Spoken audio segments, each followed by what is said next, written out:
think Democrats can afford to not vote? I mean, to vote against no tax on tips, no tax on overtime? Well, no, to be frank. And look, I ran government relations for years for H&R Block. I am well versed in the tax committees and the politics.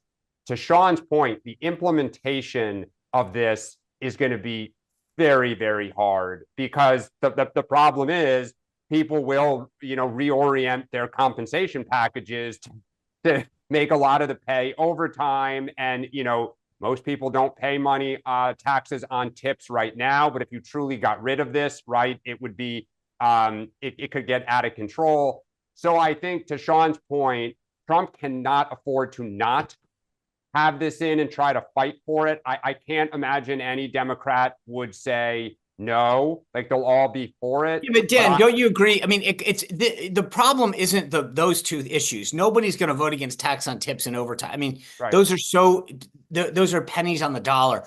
And by the way, Kamala Harris endorsed them. So. Right.